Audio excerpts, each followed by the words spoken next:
if you're not wearing glasses that are so strong that everything is just crystal clear no matter what, like if you have normal human natural vision and you're paying attention to it, you will notice that a bad night of sleep, stress, right? Like people losing their jobs, especially lately. I've been getting a lot of emails. People are like, I'm super stressed, lost my job.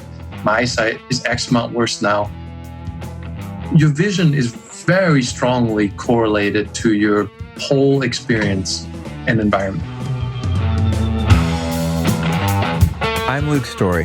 For the past 22 years, I've been relentlessly committed to my deepest passion, designing the ultimate lifestyle based on the most powerful principles of spirituality, health, psychology, and personal development. The Lifestylist Podcast is a show dedicated to sharing my discoveries and the experts behind them with you.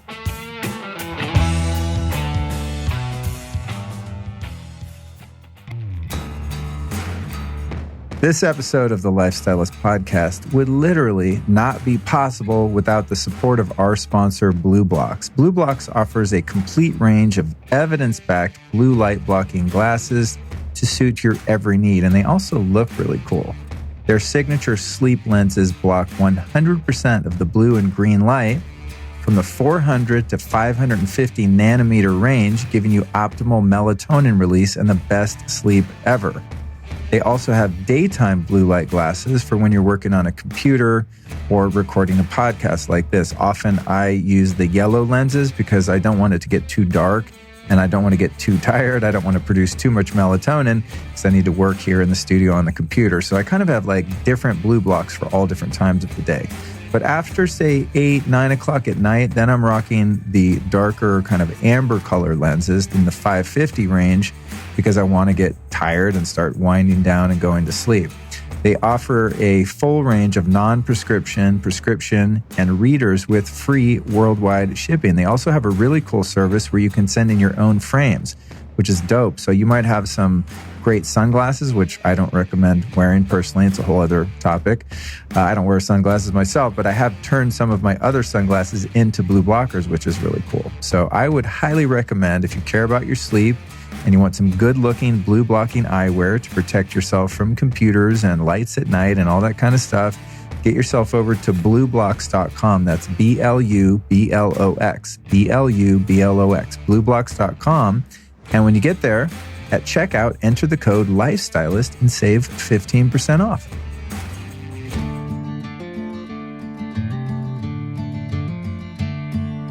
When it comes to biohacking my daily routine, one thing I always include is red light therapy from Joovv. You know, I talk about them all the time because I use them every day. That's JOOVV. I'm really stoked right now because they just launched their next generation of devices and they've made some massive upgrades to what was already the best red light therapy system on the market, in my humble opinion. They've upgraded the setup for the new devices with quick, easy mounting options, so the new Joovv can fit just about anywhere. Some people like me like to use the Joovv lights at night to wind down from the day, so that's why they included a new ambient mode for a calming, lower intensity light at night. That's way healthier than all the blue light from all of our devices and screens, and it's more in alignment with your natural circadian rhythms. Additionally, Joovv's new units are sleeker and up to 25% lighter with all the same power as before. And they've also intensified their coverage area so you can stand as much as 3 times further away from the device and still get the recommended dosage. Plus, the new devices include some really cool features like Recovery Plus Mode, which utilizes pulsing technology to give your cells an extra boost after a workout with the rejuvenating near-infrared light. If you're looking to get a new Joovv device for your home, I've got some exciting news. Just go to joovv.com/Luke, then use the code Luke, and you'll get an exclusive discount on Joovv's newest devices. Now, exclusions apply, limited time only, so hurry up and get over to joovv.com/Luke. That's JOOVV.com/Luke, and the code is Luke. This is episode 314 of the Lifestylist Podcast, Ending Myopia, Your Eyes Aren't Broken and How to Fix Them with Jake Steiner. Now, there's going to be a lot of information shared, many links, etc. during the course of this conversation. So if you're someone who finds yourself wanting to take notes and remember things throughout the course of these podcasts, I highly encourage you to sign up for my newsletter. Now, I know what you're thinking. I don't want another goddamn email. Well, my emails are highly valuable because they contain every link and bullet point discussed in each and every podcast, including this one. It's really easy to sign up. Here's what you do. Go to lukestory.com/newsletter. That's lukestory.com/newsletter. Promise not to spam you. If you don't want to use a browser, you can always just send me a text. You can text the word lifestylist to the number 44222 on any US phone. That's one word, lifestylist, to the number 44222. And each and every Tuesday and sometimes Friday, you'll get an email with all of these amazing show notes that my team at Crate Media puts together for you, the listener. Okay, here we go. Now, this show is definitely one that's close to my heart, as my vision was damaged by living under 2 cell towers for 3 years unknowingly. And I started to really have to work on my eyes. So I found Jake's work years ago and have quite frankly been procrastinating putting the work in to fix my eyes. So I wear my glasses as little as possible. But frankly, if I'm across from a street sign, one light away, it's difficult to read and I want to fix it. So this is an inspiration to me to really put some work in to restore my vision naturally. And if you're someone who suffers from myopia, this one is for you. And if your eyes are perfect and you have 20/20 vision, then definitely share this with a friend. Here's a bit about our guest, Jake. 20 years ago, Jake Steiner began a journey to reverse his minus 5.00 diopter myopia. It took a great deal of experimenting and trial and error to apply theoretical concepts found in clinical journals and peer-reviewed studies, though he eventually managed to get his vision back to its natural 20/20 eyesight, which is incredible. I mean, that's really jacked up eyes. I think I got a minus 1.0 or something like that, and it's not that bad, but still bad enough to want to fix. Now, over the years, he cataloged the many tools, resources, and experience that made his myopia recovery a reality. Now he's on a mission to help end myopia forever and for you if you have this issue. Here are just a few of the nuggets we cover in this interview. The various problems with vision and which of them are reversible, the difference between being nearsighted and farsighted and what causes both, the macular degeneration dilemma, the blue light damage epidemic, the downside of LED and light flicker, the best settings to use on your phone and computer to reduce eye strain, a critique of the Bates method of vision restoration, addiction to prescription glasses and how to wean yourself off, supplements that help your eyesight, stem cells, peptides, and other cutting-edge treatments, why minus lenses might help your vision, and finally, the End Myopia movement and how Jake has encouraged legions of people to ditch their RX glasses and contacts. So here we go in this eye-opening conversation with Jake Steiner.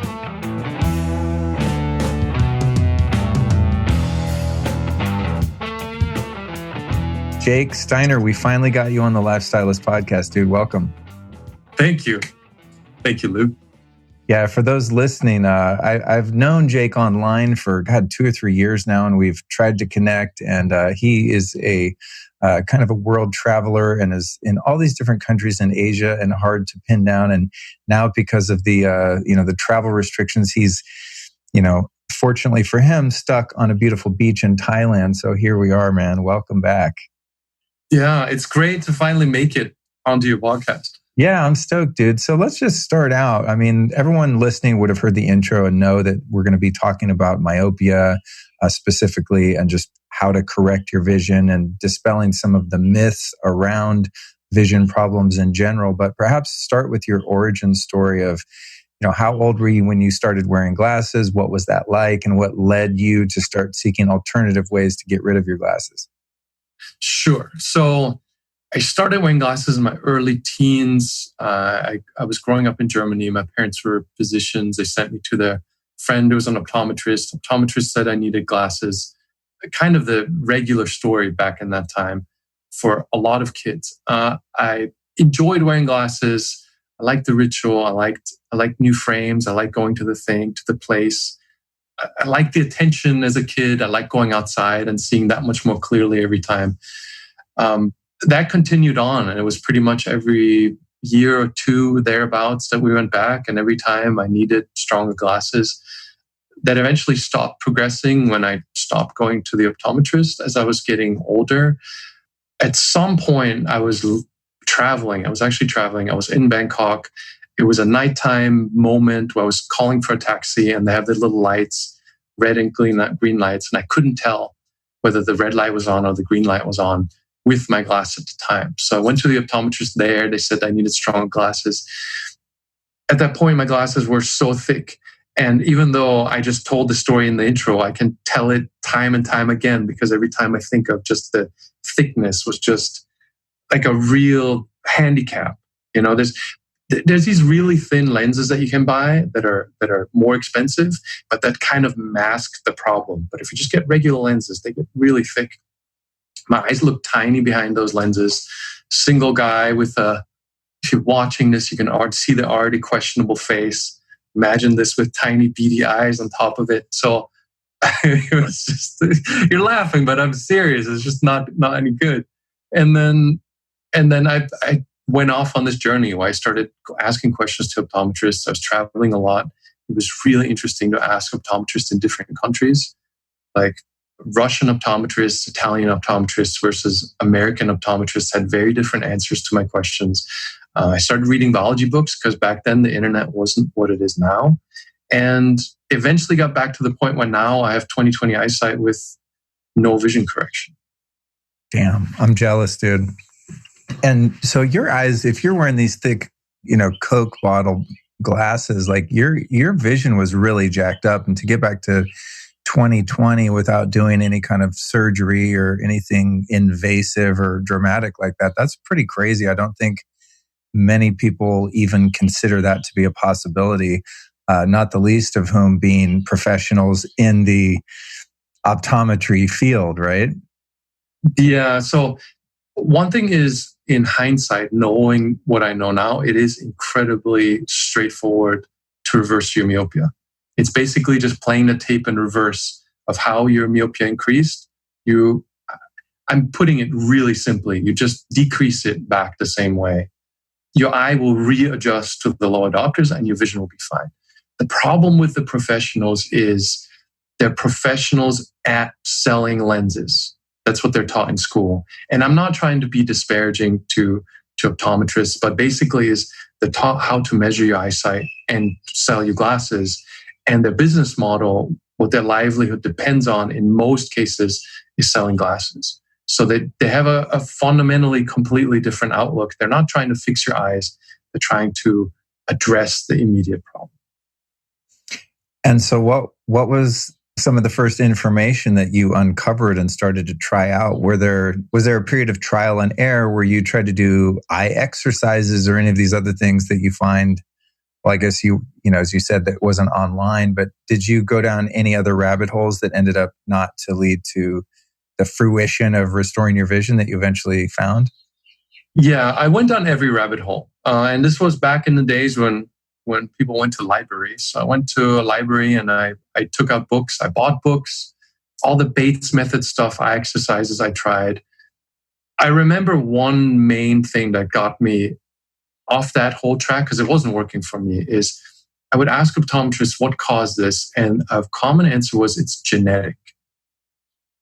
And I'm like, how is it that we didn't need glasses 50 years ago, right? Or 100 years ago? I mean, nobody was wearing glasses. So were people stumbling around, running into rocks at the time? How can a genetic thing just have happened so very recently? And whenever I would dig into the question of how is this genetic, my parents don't wear glasses, my grandparents don't wear glasses, nobody had an answer. So the genetic thing started to sound like a cop-out. And that's what really got me off the Bates method track and into reading vision biology books. I've always been curious, and I've poked around a little online, but what is the basic premise of the Bates method? Like, what are the exercises that are suggested to do? That is a great question. Dr. William Bates, 100 years ago, had a hunch. This was in a time where we didn't understand vision biology very well at all. And he had this idea that it's the close-up vision that is messing up your eyes. And he was exactly correct about that. And he basically said that things like palming and many kind of exercises to relax your eyes. And relaxing your eyes is basically relaxing a muscle in your eye. It's called the ciliary muscle, the focusing muscle, that, as he correctly surmised, gets a spasm when you look at close-up objects for too long. So his fix for myopia basically was relax your eyes and get out of close-up. Now, this was in a time where there were no computers, there were no phone screens. Most people weren't spending that much time looking up close. Like education wasn't what it is today. So it was much less of a problem. And generally, people weren't wearing multiple diopters of lenses. So at his time, his approach was a brilliant direction. And if optometry would have adopted this idea of looking at the cause, today we would live in a totally different world. We wouldn't live in a world where people wear lenses regularly. There would be much more a narrative of we need to correct the initial problem. That didn't happen. Bates got kicked out. Bates was silenced. That went away. And for some reason, that became a really popular online narrative, as many things are today. The problem, though, is Bates' method works for very low myopia, not when you're already wearing strong glasses, because those people say throw away your glasses and all that, which doesn't work with multiple diopters, and in environments where you're not addicted to your smartphone. So it's a super cool idea. It was on the right track 100 years ago, but today when it's brought up, they're still using a 100-year-old method that's not that applicable. So if this myopia fundamentally at its core stems from spending too much time looking at things up close, and now obviously, I mean, I'm on a Zoom call with you for however long we're on today, and I want to focus on your face. I can't look up at, the sky or the wall if I want to have a meaningful conversation. So if Bates was uncovering this 100 years ago, and there did exist at that point some abundant cases of myopia around the world, were people getting it from working in a factory, or even going back further, would people have developed this eye spasm, or this kind of locking of the eye, or the elongation of the eye from weaving baskets or chipping arrowheads or doing something repetitively all day long that's up close? Yes. And actually, glasses were invented, arguably, some say 16th century, some say 13th century, for monks, because the only people that had myopia that we know of had myopia back in the day were monks. And back in that day, the only people who knew how to read were monks. Right? And there was a lot of close-up time, a lot of reading in bad light, which is also not great for your eyes. So they would sit next to a candle, right, close to pages, reading and writing. Monks got myopia back in the day, but it was only monks. And the more that prevalence of close-up increased, the more myopia increased also. Got it. And so with some of these other exercises, you mentioned palming. So that's where you would cover up one eye and attempt to read things, or operate using one eye, or sometimes, for example, when my eyes feel strained, and this has not improved my vision as far as I can tell, but I normally meditate with a really good eye mask. It's called what the hell is it called? Mindfold. It's a really good big blackout mask. And at the end of my meditations, typically I'll open my eyes for a while and try to focus on the darkness where there's nothing to focus on. And I find that when I do that, it kind of eases the strain on my eyes. But as I said, it hasn't improved them notably. So that kind of methodology has only been effective for a few people then, but not widespread, or not with someone like you that had, a really kind of severe case of myopia, and now is 2020. Is that, I guess I'm wondering is like, why has something like the Bates method and these different exercises persisted and not just kind of withered away online? Are they working for some people that aren't that bad off, or what? So my take on all of that stuff, for one, is it doesn't really address the problem very well as it stands today.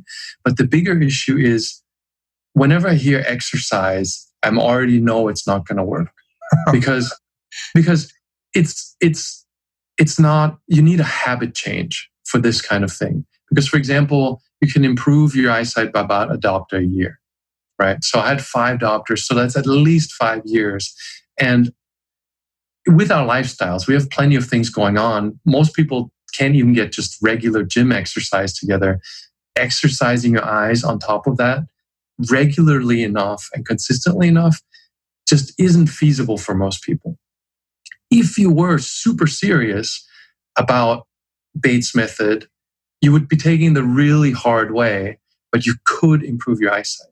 Also, that ciliary muscle spasm that you get, by the way, it's called pseudomyopia. And if you're interested in the clinical science, scholar.google.com, I mentioned endlessly on the website. If you want to get away from Google and just all the nonsense that people get up there in search engines, scholar.google.com only has peer-reviewed clinical science. So it's like a separate search engine. If you type in pseudomyopia in there, you're going to get tens of thousands of search results. And pseudomyopia basically means not actual myopia. Another keyword on there is near-induced transient myopia, which is exactly what it sounds like. Near-induced, meaning caused by near vision, and transient, meaning temporary. So that's that early myopia where your muscle is just spasmed. So if you got really serious about Bates and you had low myopia, or even if you had higher myopia, you're initially going to get some results just from doing these exercises that help you relax that muscle temporarily. So you could improve as much of a diopter in a relatively short period of time and be really excited about it long enough to write 10 posts on the internet, right? And that propagates the Bates method thing. But I get so much email from people who say they tried it, and ultimately the goal of getting back to 2020 doesn't happen for most people. Right. Okay, that makes sense. And I'm assuming that would be the same for these pinhole glasses. If I'm not mistaken, I might have even emailed you a couple of years ago because I read somewhere online, Dr. Google, that I was like, oh, these pinhole glasses. And so I was like wearing these stupid glasses around for a while. And you probably wouldn't remember if I did email you, but eventually I, was bumping into things too often. And so I abandoned wearing these pinhole glasses. I would even wear them on the freeway sometimes. Don't tell the C. Who is that rapper? Who is the guy? Didn't some guy popularize these? Right. Who is it? I forget who it is, but yeah, they have been in vogue under a different name. But I think my theory there was like, I'm going to use these pinhole glasses and drive with my vision fixed on as far distance as I possibly can. And it's strange, but you can actually see with them, which is weird. But of course, that didn't work. Would that be kind of within the same methodology of having to do some kind of eye exercises to improve things? Yeah, the practical aspect of this, for me personally, and now for a larger group of people, is this something you can do in your regular life without wearing pinhole glasses on the highway, right? Because how many people are going to honestly do this or do eye exercises? It's just not a high enough priority. If you're talking about going bald, right, or having muscles or something that's more vanity-based or pain-based, people will go through the effort. But eyesight is fixable enough with LASIK, with glasses, with contact lenses, that the amount of effort somebody will invest is going to be relatively lower, as was mine. So for me, the thing was, I'm only going to do a thing that I can make a habit, especially in hindsight, And in hindsight, it's also what got me off of all these things in part was I started looking at causality. And people yell at me a lot about this because they say you're taking the long way, just give me the steps. But you're going to chase down the next, pinhole glasses thing till you understand the basic biology and till you understand why all of this stuff is not going to work. Like what I just started with, the pseudomyopia thing, that's how your myopia started. So when the first time you go to the optometrist and you get the first pair of glasses, you're getting a fix for something that is not being addressed. That muscle spasm persists, and they're just giving you glasses to hide the symptom, right? So the more you understand about the underlying biology, the less you're going to get confused by weird approaches that you find online. So when it comes to true myopia versus pseudomyopia, are there some people that, well, I guess it's not genetic, but are there some people whose eyes actually have something wrong with them or have been damaged and they have true myopia that's just never fixable? And then there's another group of people that can change their habits and behavior and use a methodology like the one that you've discovered to reverse it? In other words, is there myopia that's real and not reversible, or is all of it fixable to some degree? There's absolutely real myopia, and that I don't have any answers to. For example, the lens in front of your eyes is responsible for 70% or so of refraction. So if there's something wrong with the curvature of that lens and you have myopia because of that your biology wasn't able to correct, neither can I, or neither can you with things I might suggest. Also, eye biology is actually really interesting. When you're a baby, you're farsighted, you're hyperopic. All babies start out not being able to see clearly up close, or most babies as far as we know. And the reason for that is the eyeball itself, the retina where your visual signal is processed, is in the back of the eyeball, and the lens we just mentioned is in the front. And the space in between is kind of malleable. The eyeball changes in length throughout your life. It's not a growing thing, it's an adjustment that continues happening. And the goal of the eye is to get the light to focus exactly in the back of the eye on the retina. And there's a feedback mechanism in the eye. Again, in Google Scholar, you can look all that up. It's fascinating, that continues adjusting the length so the light focuses exactly on the retina. And that happens all the time. A measurable change in the distance, in the length of your eye, can be measured in as little as 60 minutes. So within 1 hour, your eye can change its length enough that we can measure it based on refraction. So as a baby, your eyeball's too short. And then through this mechanism of feedback, the eye elongates until the child can see clearly near and far. That's where the whole thing starts out. And then for most of us, myopia is the eyeball has elongated to where the light no longer focuses on the retina. And the eyeball has elongated because we're wearing glasses. That kind of starts off the rabbit hole of how that initial fix that hides the ciliary spasm, you put on those glasses, now you can see perfectly clearly for a while. But behind the scenes, your eye is saying, wait a minute, the light is focusing incorrectly on my retina now.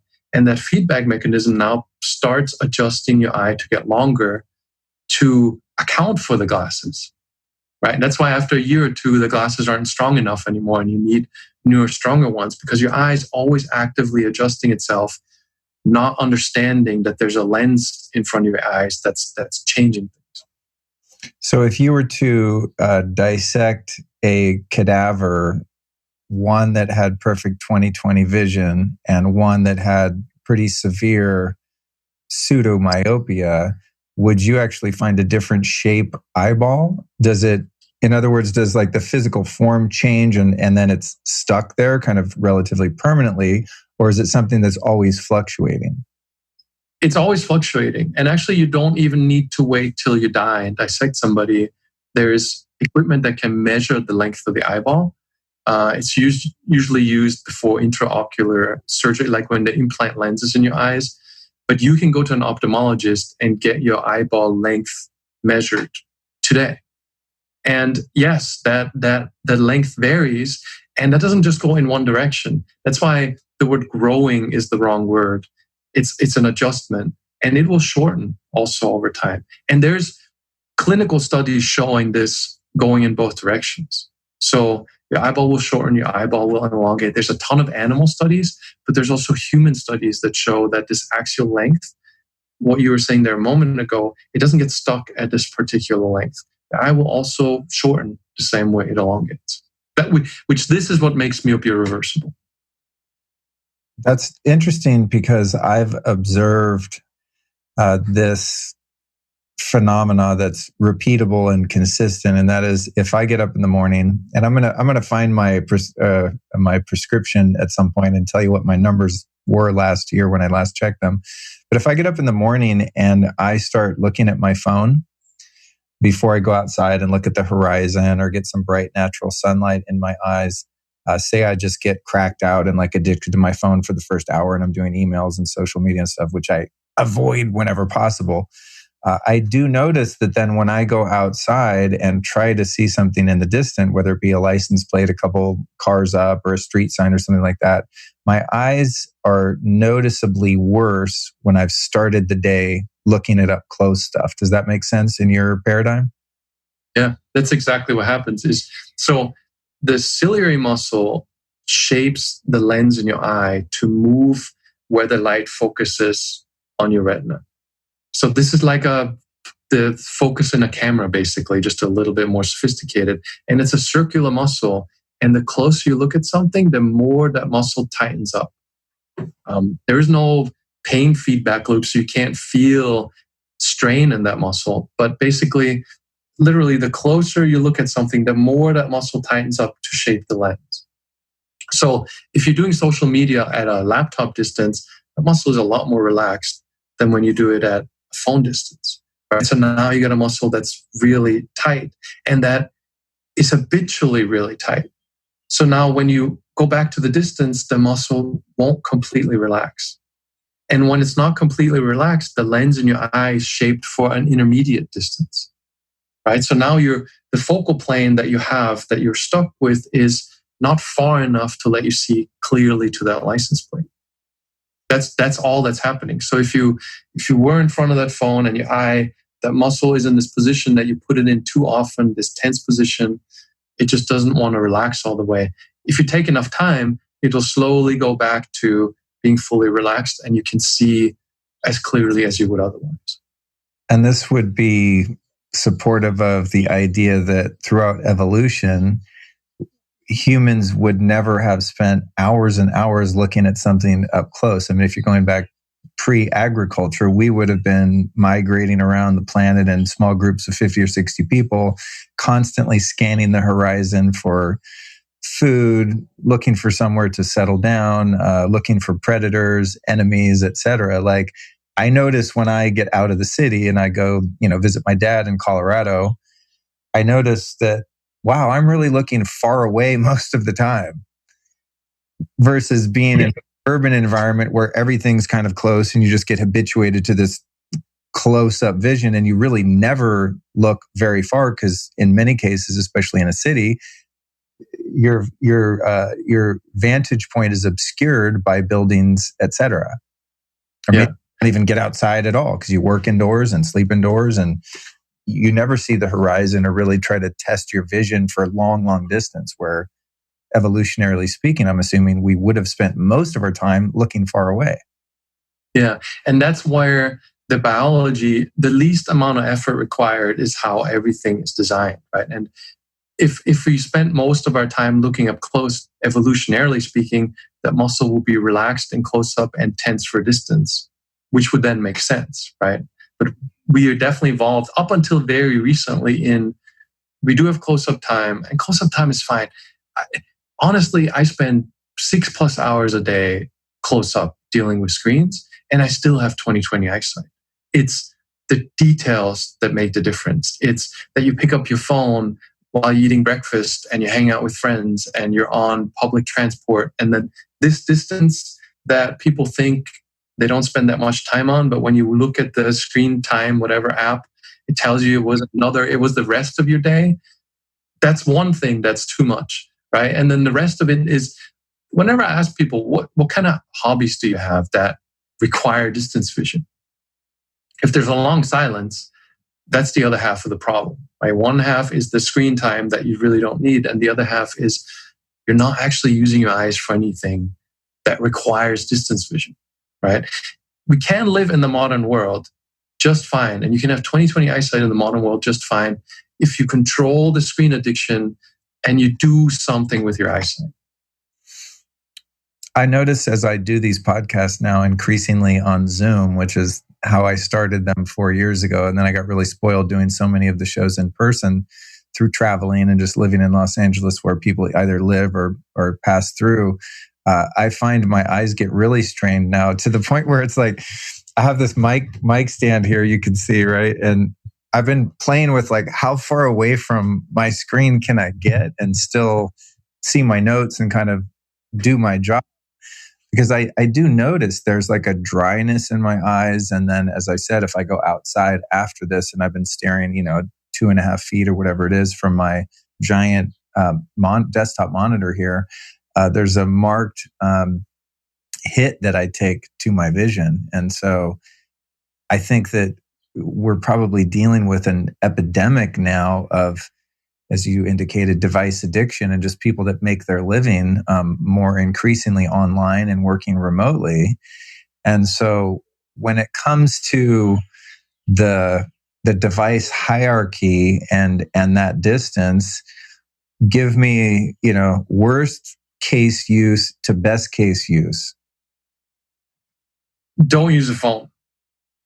Don't use a phone. And that's what I tell. The worst thing, I see this because, so I get on average about 700 emails a day. I can't possibly read them all. I have an admin that deals with my emails, and we've developed a system to where I get categories of email. Like, these emails were about this X amount. And the amount of emails I get from parents dealing with kids younger and younger has been increasing dramatically.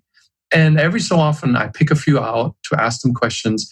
And it's universally the case that these things become the babysitter, right? So a 3-year-old is at 3-year-old arm's length distance, which is a very short distance, watching cartoons for 3 hours. Then they go to the optometrist, and the optometrist says your 3-year-old needs glasses, right? Like, that's where it starts. Like, the phone, I don't use my phone. If I'm traveling, I check a map or I check restaurant recommendations, and that's it, right? I defer all of my responding to messages and my whatever else happens to an iPad thing now. And I'm not trying to have more devices, but that I put it on a table, right? Like, it has a keyboard thing, and I have this ritual now where I'll go to a coffee shop if something comes up that I need to deal with, and I'll spend half an hour, because now I have a distance that, right, I am this far away from the screen, which is infinitely better than this distance we hold this small screen. You're right. Like, you watch people looking at their phone. They don't hold it far enough because the screen's so small. You're not immersed in that experience. You just get it really close to your face. Number one worst thing. And you can tell the difference of a half hour looking at your computer monitor distance. Again, your ciliary muscle is not nearly as tight. That's the name of the game.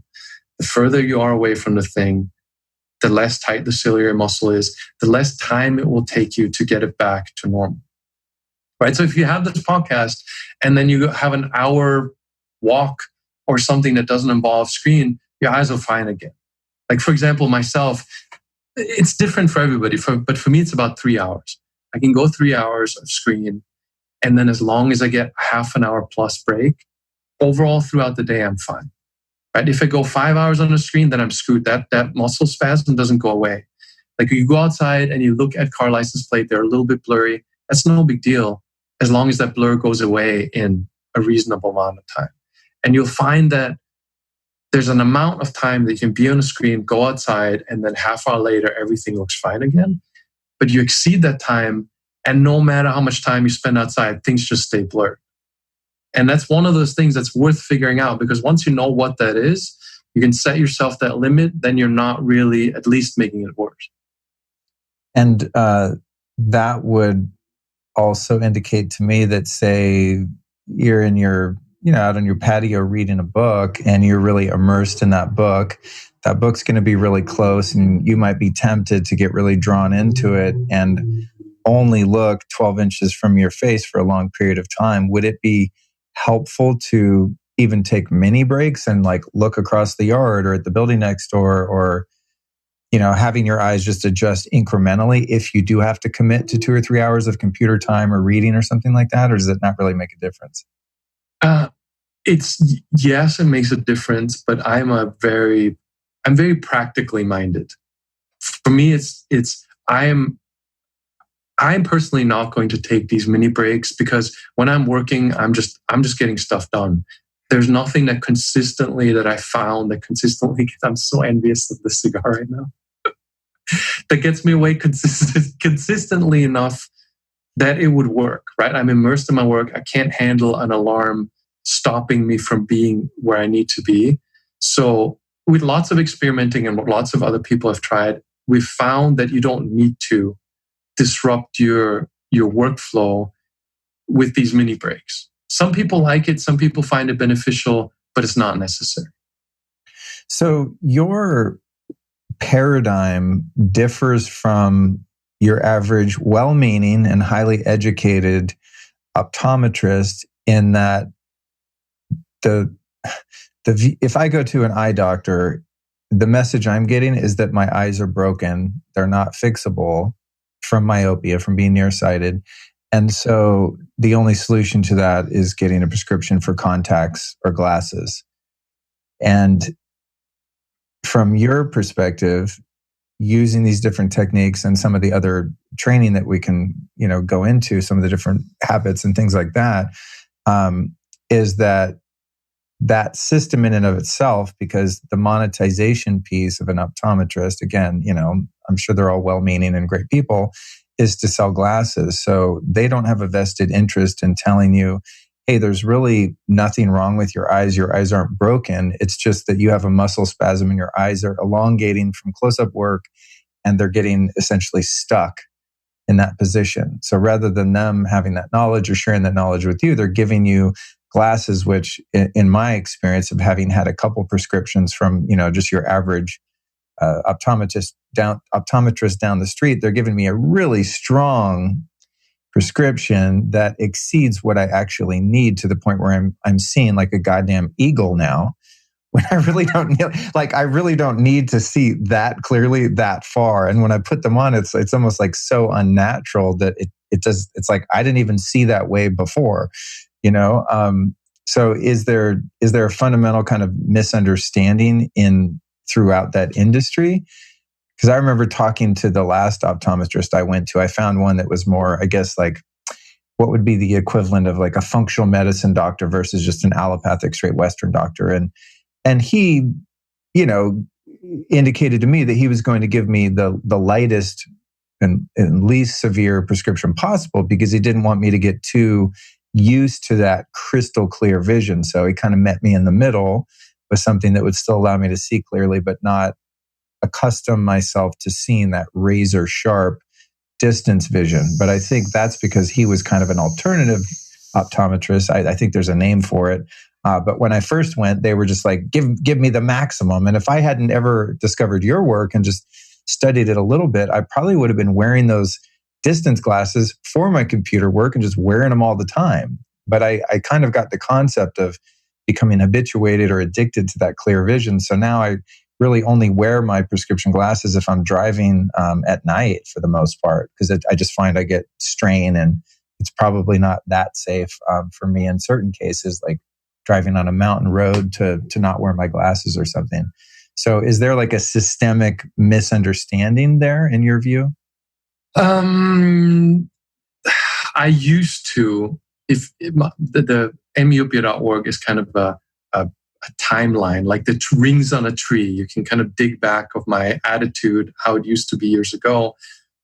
And I used to really rail against optometry, because whenever I would have a conversation with them, they would refute my point of view. And my point of view is based on established, peer-reviewed clinical evidence. And their point of view is based on this pseudoscience of its genetic. So I used to be really upset.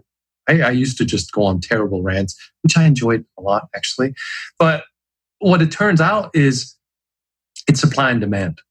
Most people, given the choice, and I stopped talking to people about, in my personal life, about myopia, because people don't care. And what I found is what people want is the problem solved and moving on, right? Like, if you tell me I can pop these contact lenses in and I think about my vision exactly 48 seconds per day when I go whoop, and the problem is solved, versus crazy boy here who says I need to spend less time on screens and go outside and have hobbies, I'm going to pick the 48 seconds and be done. So what most people want is the subscription to your eyesight model that optometrists sell, whereby you just keep buying new stuff from them and your vision is fine. And you don't have to take personal accountability. You don't have to change habits. You don't have to revisit addicted behaviors you might have. So the reason that's so popular, to a large degree is because that's what people want. When I first started this, I thought it was going to be a revolution. When I realized the scope of the bullshit, right? Like all of us can have 20/20 eyesight. I was like, wow, this is going to be a fundamental change in how we deal with eyesight. Nothing's changed. Nothing's changed. And most people that you talk to are like, that is really fascinating. And I will do nothing about it. Like we've talked for years, right? I mean, it's just like, it's not high enough on the priority list. Yeah. And there are good enough solutions to where you go, the contacts will do. Right. So I finally come to the realizations that optometrists largely exist because that's what people want. Right. The unfortunate part and the part that bothers me and the one thing that I would like to change is that people would be made aware that this is not the only option. Like you go to McDonald's because you want to, you know it's bad for you, but you want to go there. McDonald's isn't out there promoting a message of this is the only food to eat. Whereas optometry is promoting this idea of you're genetically broken and you have to buy this subscription, as opposed to you're too lazy to do something about it and this will do.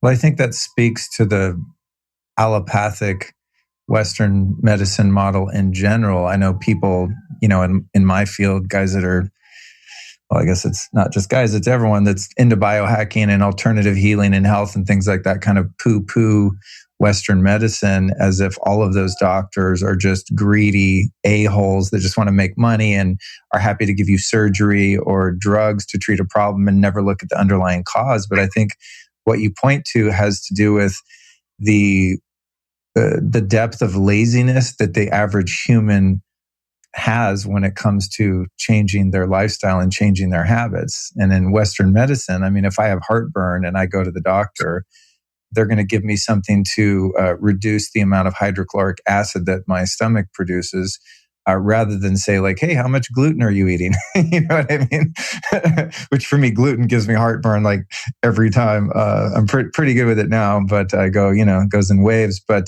if I go to the doctor and didn't know that there were options or didn't know to look for kind of the root cause as you've done with optometry, I would be lazy and very happy to just say, cool, give me the pill to fix it because I don't want to change what I'm doing. I want to just eat my fast food and do my thing, So it's like the system is broken, but it's not necessarily the fault of the doctors or optometrists. It's that they're meeting the demand of the public, and the public by and large is lazy and don't really want to address the root cause and make fundamental changes to their behavior and lifestyle to alleviate what is ultimately going to be a symptom of their behavior. Yeah, and that's what I finally arrived at. And I feel bad, and unfortunately, I can't delete many years of the website. I mean, I could, but there's so much helpful content mixed in with these angry rants at optometry where now I'm realizing it's nobody's fault. This is just, right? Everybody's happy with this solution. And it makes sense because I talked to another friend of mine who is really insightful on this. What can you accomplish in your life? And he was talking about you make a list of the 10 things that are the most important to you that you want to accomplish and show me getting past the first 3, right? People don't. He's like, okay, even the top 3 things that you want to do in your life are hard enough to accomplish. And for most people, that's, maintaining your employment and feeding your kids and some basic health, and bam, that's it. You know what I mean? There is no, eyesight would be like number 14 on that list because, right, you can go pop those contact lenses and the problem is solved. My issue is just now it's 5-year-olds, right? The 5-year-old is not making a choice, and nobody's telling the parents that this is not a babysitter. The smartphone is not a babysitter. It's now gotten to the point where things are really uncool when it affects people too young to make choices for themselves. Well, it's funny as you talked about earlier, the example of a young child holding the phone in front of their face as far as the 3-year-old arm can reach. What comes to mind for me is also the EMF exposure that's inherent to device use.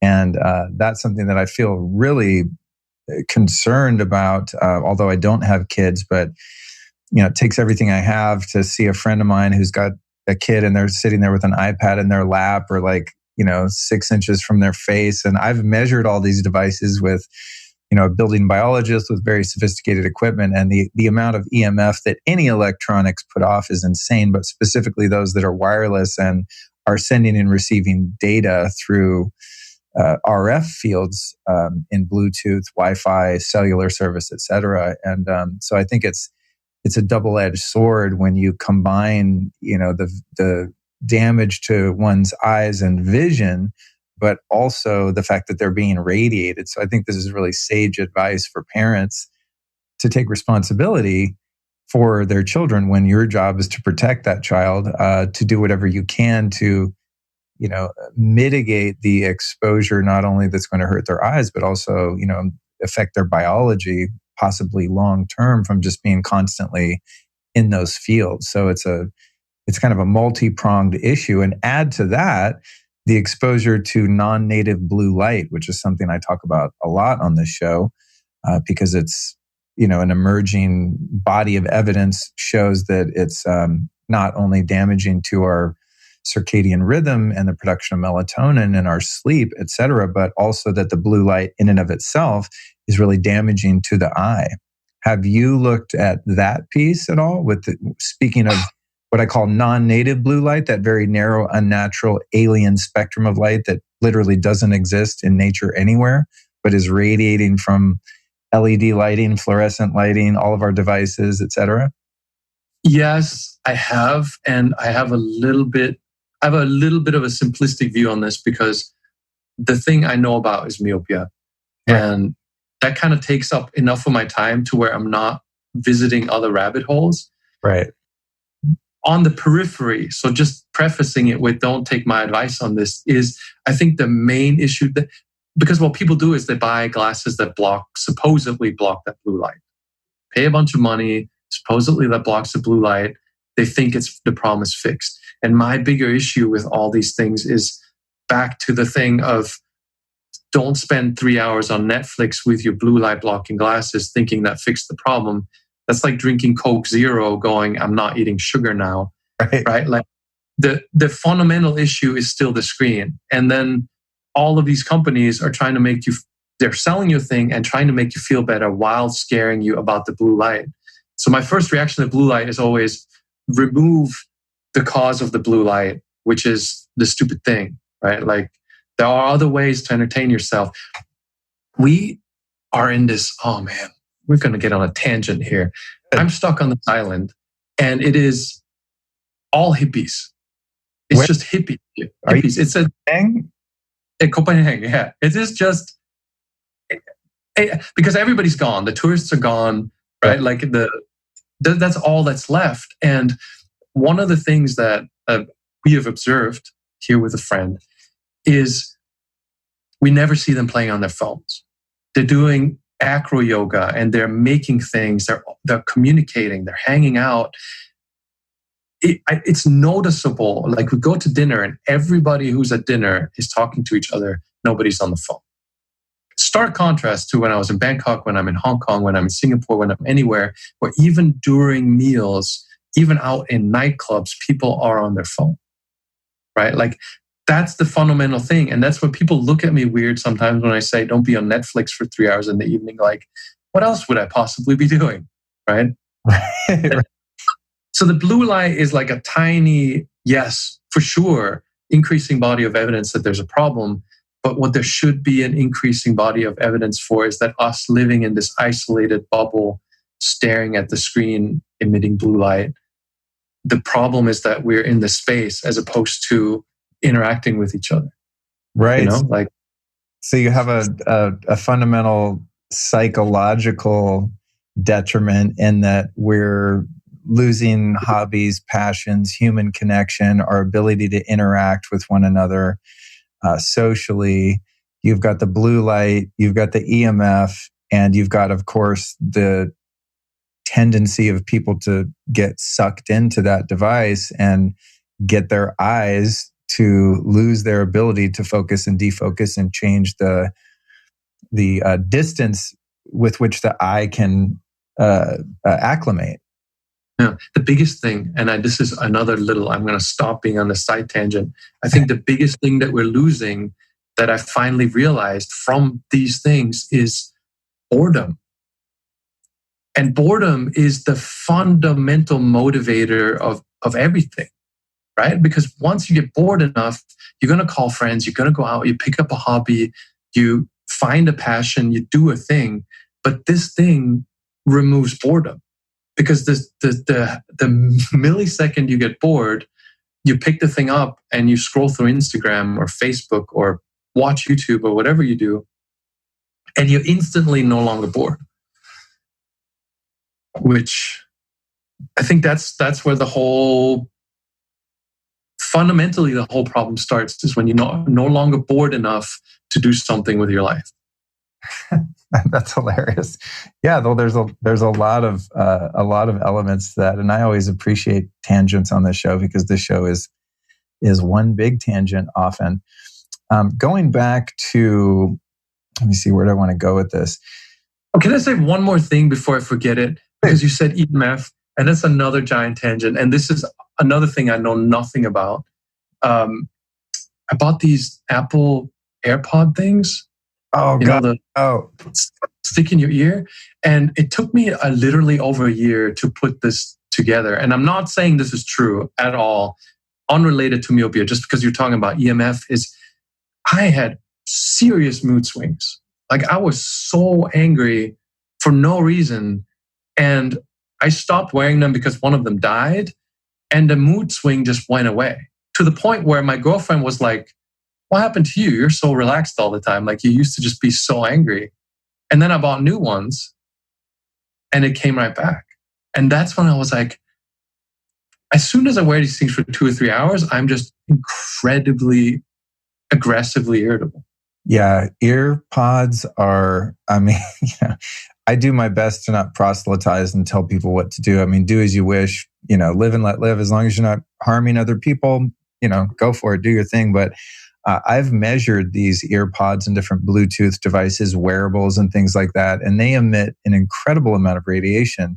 And the thing that's insane about the ear pods, and I'm glad that you have that anecdotal experience and you learned your lesson, was you have to understand that those ear pods are not only communicating from the side of your head, picking up the Bluetooth signal from wherever the device is, but they're also communicating to one another to create a stereo reception. So literally you're shooting Bluetooth it's radiation. That's what RF is, radio frequencies.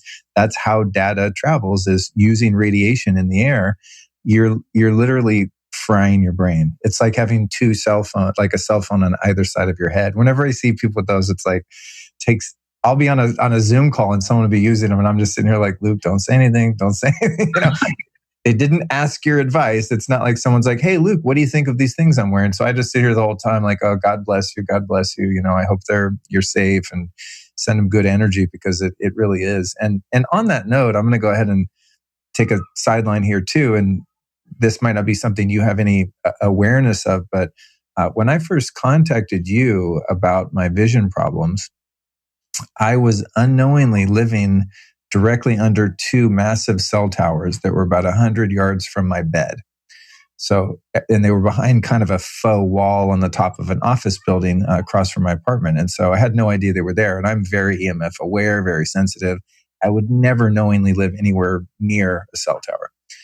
And it was while I was living there that my vision seemingly overnight just went bad on me. And I didn't even know that it was happening until I took one trip to New York, and I got off the plane, took an Uber into the city, and was hungry. So I set about to find something to eat. And I found myself on the streets of Manhattan getting terribly disoriented and kind of like dizzy. And I was getting lost trying to find, looking at the map on my phone. And I thought, what the hell is wrong with me?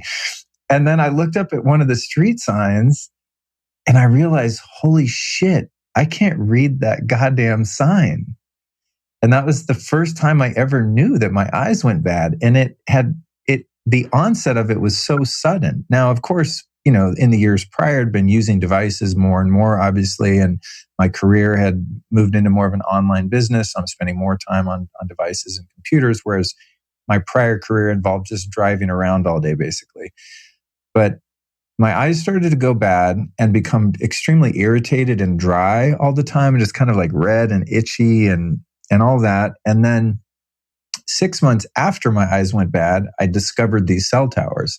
And then I started doing research. And one of the primary symptoms of radiation sickness and acute radiation exposure is vision problems, dry eyes, headaches, irritability, dizziness, vertigo, all of, migraines, all this kind of stuff. And so there seemed to be a correlation with the onset of my vision problems when I was living there. Now, unfortunately, and fortunately, when I moved, all of those other symptoms went away, but the loss of my 20/20 vision persisted.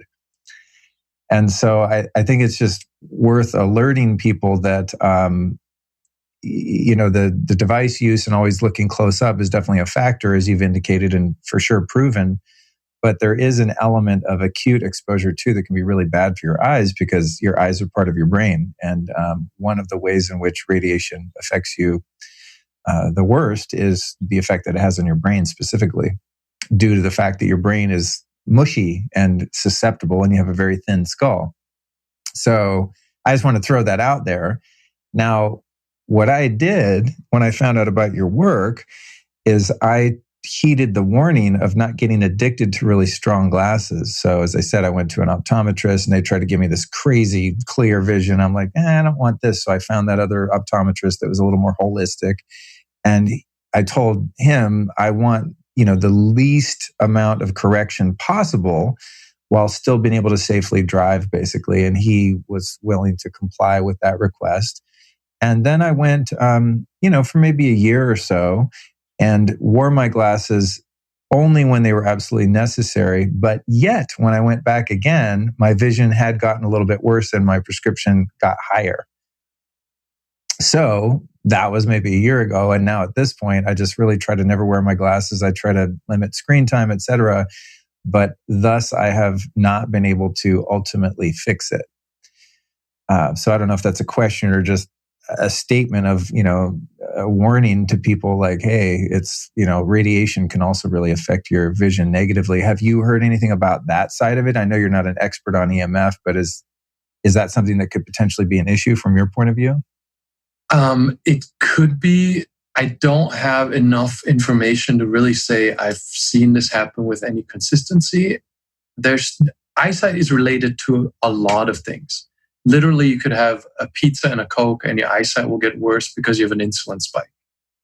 Eyesight, if you're not wearing glasses that are so strong that everything is just crystal clear no matter what, like if you have normal human natural vision and you're paying attention to it, you will notice that a bad night of sleep, stress, right? Like people losing their jobs, especially lately. I've been getting a lot of emails. People like, I'm super stressed, lost my job.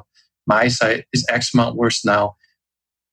Your vision is very strongly correlated to your whole experience and environment. I don't doubt that EMF radiation could play part in it, but I don't have enough information to say, yes, this is what's happening. Got it. At the same time, measuring your eyesight yourself, I think, is really important, because going to the optometrist is one, a snapshot of your vision in that moment. As you mentioned before, like if you go to the optometrist after you edit a podcast, your vision is going to be worse than if you were just out for a weekend hike, right? So it's just that vision in that moment is a snapshot. That measurement is also highly subjective, because lighting, for example, significantly affects your vision. So if you're looking at an eye chart in that nicely lit room right there, you're going to get a completely different result than if you look at that same eye chart at night with just some fluorescent lighting, right? So both the measurement environment and your own eyes in that moment can vary a great deal. So the best way to measure vision is to do it yourself. Distance to blur is one thing. So how many centimeters, inches you can see before you see blur, and recording that. And if you do that consistently, if you do it like a few times a day in the beginning, and then once a week, and then a couple times a month, you'll have context to be like, this is my actual eyesight, So that'll give you real information, as opposed to going to the optometrist one day and letting all those variables give you a result that may not be that meaningful. We'll be right back at you after this brief but important announcement. This here podcast is brought to you by Danette May and Mindful Health LLC. They make a product called Cacao Bliss, and it is absolutely insane. Now, back in the day, I used to have to take about 50 ingredients to make an elixir or a smoothie, get them from all over the place, mix them together, make a big mess. Took up a bunch of space in the cabinet. And this product here, Cacao Bliss, has taken that pain away. Now I have amazing ceremony-grade organic raw cacao, turmeric, black pepper to maximize the results and the bioavailability of the turmeric. You know how that works. MCT powder, which makes you feel satiated longer. It's a good healthy fat and actually helps you lose weight, as ironic as that is. It's got cinnamon, which improves your body's ability to digest glucose and reduce your desire for sugary treats. It's got monk fruit, which satisfies the old sweet tooth just as much as sugar with 0 calories and doesn't affect your blood sugar. It's got coconut nectar, which acts as a prebiotic and feeds the healthy gut bacteria in your lower intestine. It's got lucuma, which adds a really delicious hint of caramel-like flavor and has wound healing properties. I've loved lucuma for a long time, as well as mesquite. A lot of people don't know about mesquite, so when I found Cacao Bliss, I was stoked that they included this. It's a sweet and nutty superfood that doesn't cause blood sugar spikes and helps boost your immune system. And they round it out with Himalayan salt, which contains over 84 minerals and trace elements while helping to balance your pH levels. So this is the ultimate superfood elixir, but it really tastes like a chocolate milk. I mean, straight up, it's like tastes like a dessert. So you can make it hot, you can make it cold, mix it with coffee. Sometimes I make like a kind of a cold chocolate milk with it. It's just absolutely fantastic. And you can get yourself some over here at earthechofoods.com/LukeStory. That's earthechofoods.com/LukeStory. The 15% off code is Luke15. And while you're at it, check them out on Instagram at earthechofoods. And you can see the product that I'm talking about. It's called Cacao Bliss. It's delicious. It's healthy. Go get some. And now back to the interview. Dude, that's so true, because now that you mention that, when I said that my eyes had gotten worse, I really think that the year later when I went to the optometrist, that I was just having a particularly bad day because I didn't sleep well or whatever I might have had a lot of screen time, whatever it was. And then I was kind of forced to get a new prescription because that day my eyes were just kind of fatigued. But then when I put it, because I just wanted new glasses, and if you go to get glasses made, they won't do it on an outdated prescription, right? Even if I go in there like, no, I want the weak ones from last year. They typically won't do that. So I had to get a new prescription, and now I'll put on my old glasses and I see just fine with those. So I really don't think my vision actually changed, to your point. So that's very interesting. And this is also the point at which I got stuck when I started digging into your work a couple of years ago, was the which is probably not that complicated, but when you talk about measuring your own eyes, that's where I got lost. And I was like, well, we're getting into some algebra here. This is like way above my pay grade when it comes to the mathematics of it. So could you walk us through the practicality of measuring one's own eyes? Like, how do you actually do that? You get a vision test and put it on the wall with a tape measure, or like, how do you actually determine over the course of time what your average eyesight really looks like? Sure. And actually, working on an iPhone app that'll do the measuring for you, because I found exactly what you said. People have that issue. That first step, because one thing I found is once you start measuring your eyesight, you will improve your eyesight, because once you have that data, it's addictive almost, where you're like, it was 37 centimeters yesterday and it's 42 today. You get into it. But measuring is it's enough of a hurdle where a lot of people just go, okay, I don't get it. So up the ball there, yeah. Hopefully in the next month or two, the thing's going to be ready where literally you look at your phone and at the distance that you start to see blur, you hit the button and it tells you your eyesight. It'll save the data and it'll chart it for you. So a lot of that challenge. Yeah, if I don't go broke first, that'll be out. Tester right here, bro. Send me the development link when you have it, because that really has been kind of the sticking point for me. And Yeah. I also want to throw this in when we keep saying prescriptions, and I just have to say this. Glasses are clear, curved pieces of plastic. This whole word prescription, it's only a prescription because lens manufacturers spent millions of dollars lobbying to make glasses a prescription. You can buy over-the-counter medicine that if you take too much will kill you. Just go into the local pharmacy, over-the-counter stuff, right? Like pain medication that you can just buy over the counter, incredibly dangerous potentially. Glasses, clear curved pieces of plastic. There's no known reason that would have to be a prescription other than the wholesale cost of quality lenses with all the coatings is about $2. And literally, I mean, that's how you can buy glasses online for $10 is because lenses cost nothing to manufacture. And the way back in the day, lens manufacturers tried to protect their giant profit margin is to make sure that you can only buy those lenses from outlets that they control, right? So the only way you're going to pay $200 for a pair of glasses that cost, right, like whatever, $40 for the frame and $2 for the lenses to the optometrist. Like the optometrist buys the lenses for $2. The only way to make that happen is to make it so you can only buy it there and then have this. The word prescription automatically makes you feel like you're a patient. They call you a patient. It's just ridiculous. And then you don't question why these things are $200. I just had to get that out there because we keep using the word prescription. And I dislike the word because that's how they get you in this victim frame of you're sick and you need this thing. Right. So on that note, what about someone who has macular degeneration or someone who is farsighted and, unlike myopia, does actually have something wrong with their eyes other than just, a muscle spasm issue? You go to an ophthalmologist. One of my first recommendations, and this is no shade at the optometrist. I always say go to a place where when you walk in, you're not seeing frames for sale.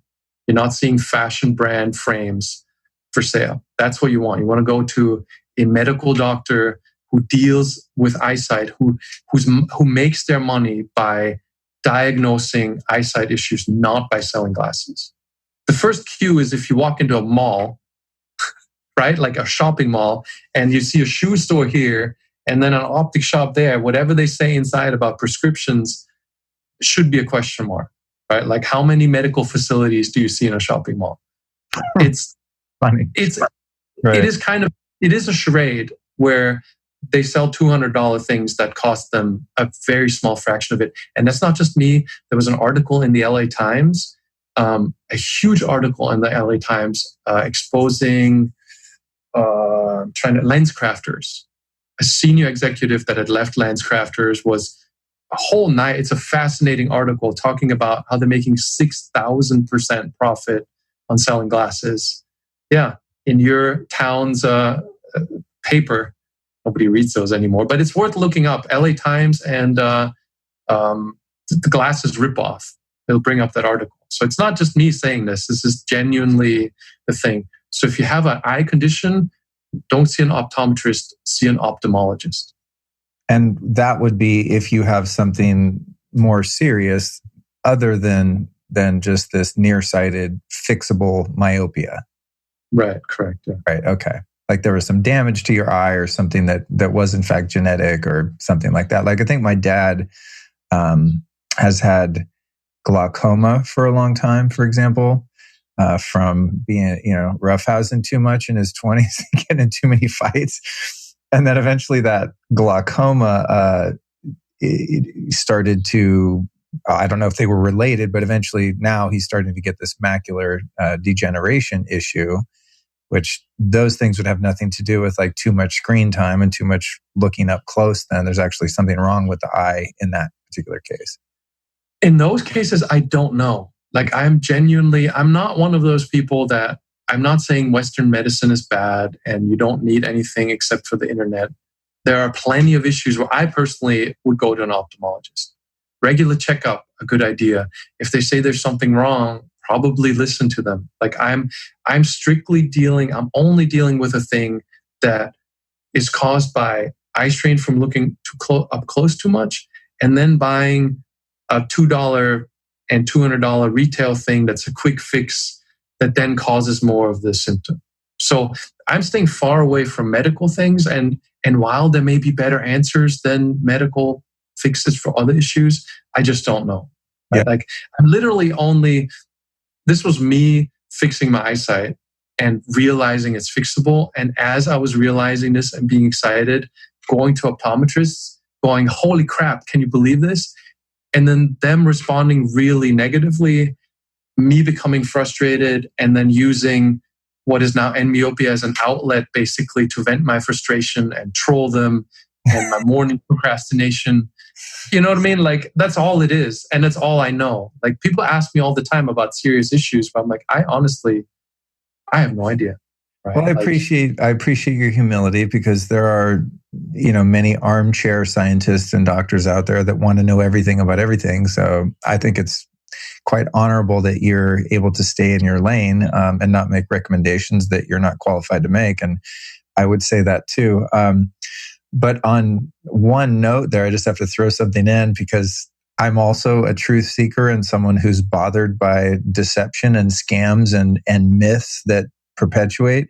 Along the lines of those mall eyewear stores and mall optometrists, there's also this kind of marketing scam that is becoming quite pervasive, where they're marketing glasses that are called blue blocking glasses that don't in fact block the spectrum of light that is damaging to your eyes, to your melatonin, to your circadian rhythm, and how they'll show you that and these are the clear glasses where you can't even tell, they don't have any kind of amber filter or anything like that, like the real blue blocking glasses do. And even in that space, I'm learning there's a lot of misconceptions with cheap ones you can buy on Amazon that don't actually block the right narrow bandwidth of light that interferes with your sleep, et cetera. But I went to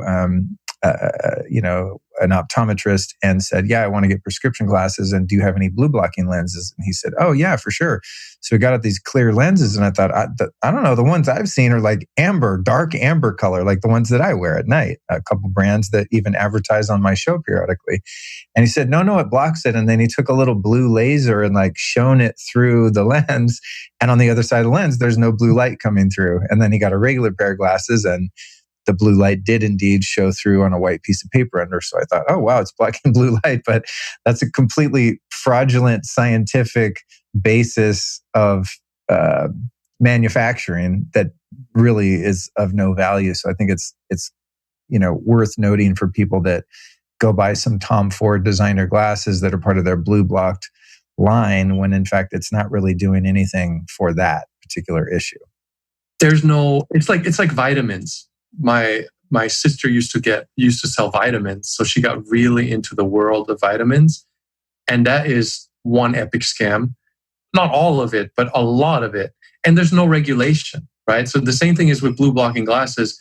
There's no requirement for these guys to go through any testing, to any validation. It's not approved by the FDA or anything like that. So anybody can say whatever they want about these things. Buyer beware, absolutely. Right. So when it comes to the myopia piece, and we're just, going to the optometrist and thinking of them as all-knowing, omniscient experts, is it true that, like, let's say I'd never heard of you and I went to the optometrist and they said, yeah, you don't have 20/20 anymore, wear these glasses. And if they didn't tell me, yo, don't wear these distance glasses when you're looking up close, don't wear them all the time, I would have probably been wearing those every time I worked on the computer or did anything. I would have just been resigned to the fact, well, I guess I'm someone that wears glasses now and I just wear them all the time. Is there a risk in further, impacting this myopia issue from wearing glasses all the time when you don't actually need them up close, et cetera? And I think that would be especially true for people that wear contacts, that who's going to come up to their computer and pop their contacts out because now they don't need to see distance. They're just going to wear them all the time. And does that make this issue become worse, where your prescription is going to get stronger and stronger over time? Yeah, two things there. The contact lens is one issue. With glasses, the thing that causes your eyeball to elongate, right? As the eyeball elongates, your myopia is worse. And the eyeball elongates because what we talked about before is because you put glasses minus lenses in front of the eye. There's some kind of a stimulus that causes the eye to elongate, which equals more myopia.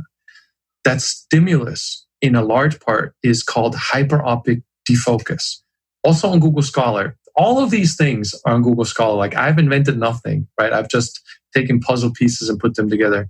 Hyperopic defocus is when the light doesn't focus on the retina and not in front of it. That would be myopia, but it focuses slightly behind it. Like, you put lenses in front of your eyes that correct your distance vision, right? That move the light further back in your eye. And now you're using those glasses while you're in close-up mode so that that light is pushed back further than it should be. And sometimes it's on the periphery and it gets complicated. The mechanism is fairly complex. But the basic idea is whenever that light is not focusing on the retina but would focus behind it, that's the stimulus that makes your eye grow longer. So the main thing that causes your eyes to get quote unquote worse is really just means longer. They're not actually worse. They're just adjusting, is wearing distance glasses during close-up. If you always took your glasses off that are meant for distance vision during close-up when you first got the low diopter ones, and you don't need glasses for close-up, your eyesight would never really get quote unquote worse. It's just mainly primarily wearing distance glasses during close-up that causes the progression of myopia. Contact lenses is a little bit of a different issue because contact lenses also cause your eyes to get dry. Your blink rate is reduced by like a factor of 5 when you're looking at a close-up object. You stop blinking, so you stop producing or moving tear fluid that your eyes need. So now you're getting dry eyes with your contact lenses. So contact lens used during close-up is even less great for you than using glasses. But basically, you would avoid most of the repeat visits to the optometrist by taking those things off when you don't need them. And that leads me to the next question along the same lines around these different surgeries, laser surgeries and LASIKs and all this kind of stuff. I have two brothers that became nearsighted around the same time I did, and one of them got some variation of LASIK surgery and his eyes were perfect afterward. And it's been quite a few years and he's done quite well. I think he gets dry eyes a little bit and he's a graphic designer. So he does a lot of computer work for hours and hours a day with those fixed eyes through the laser surgery. And he indicated to me that his vision has gotten a little bit blurry over time. This is going back, probably 10 years, that it has gotten a little bit blurry on distance. And to me, that's kind of scary because it's like, well, what do you do then? Like, then you had LASIK, now you have to get glasses also. Whereas my other brother, the younger one, he kind of did one of the budget LASIK treatments. You know what I mean? It's like, I don't know where he found an ad in the newspaper or something. It was like cheap LASIKs and just went to whatever place at a mini mall in the valley or something. And his eyes he's had a horrible time with dryness. He has to carry around eye drops all the time. And it's really been quite problematic for him. So his vision is clear, but his eyes constantly irritate him.